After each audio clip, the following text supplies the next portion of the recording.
PNRD নিযুক্তি কেলেংকাৰী অখিল ছাৰৰ হাতত এইবাৰ OMR চিটকে আদি কৰি আৰু বহু গোপন তথ্য যিবোৰ তথ্য নিযুক্তি কেলেংকাৰীৰ লগত জড়িত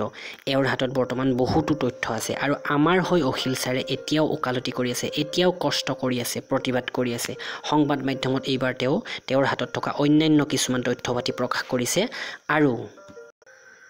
এক সংবাদ মেলত আজি অখিল ছাৰে PNRDৰ যে OMR চিট তেওঁৰ হাতত আহি পৰিছে সেই কথা প্ৰকাশ কৰিছে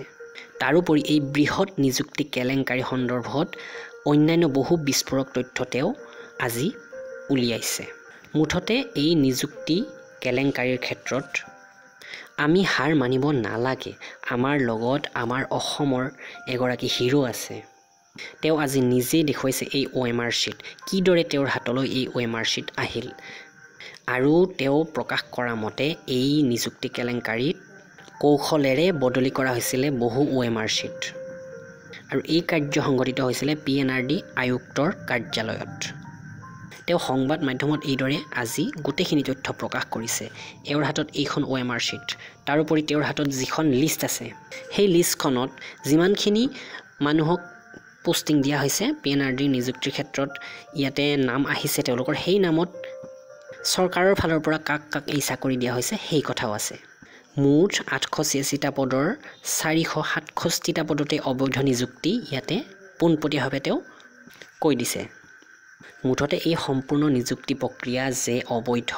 আৰু ইয়াতে দুৰ্নীতি চলিছে সেয়া আজি অসমৰ চুকে কোণে সকলোৱে জানে এই ৰিজাল্ট ঘোষণা কৰাৰ আগতে OMR চিট যে পৰীক্ষা কৰা হৈছিল সেই ৰুমটো অখিল গগৈ ছাৰে সিল কৰিব দিছে চৰকাৰক আহ্বান কৰিছে আৰু তাতে যিখিনি CCTV ফুটেজ আছে সেই সকলোখিনি যাতে সংৰক্ষণ কৰি ৰাখে তাৰ কাৰণেও তেওঁ আহ্বান কৰিছে তো এই লিষ্টখন নিশ্চয় দেখা পাইছে ইয়াতে হাইলাইট কৰি থোৱা আছে সেউজীয়া ৰঙেৰে লিষ্টখনত সেই নামবোৰ সম্পূৰ্ণৰূপে অবৈধভাৱে নিযুক্ত তো ইতিমধ্যে ইয়াৰে ওপৰত আমাৰ নিউজ চেনেল কেইটাত ভিডিও পাবলিশ হৈছে আপোনালোকে নিউজ চেনেল কেইটা চেক কৰি চাব গোটেইখিনি কথা ভালদৰে গম পাব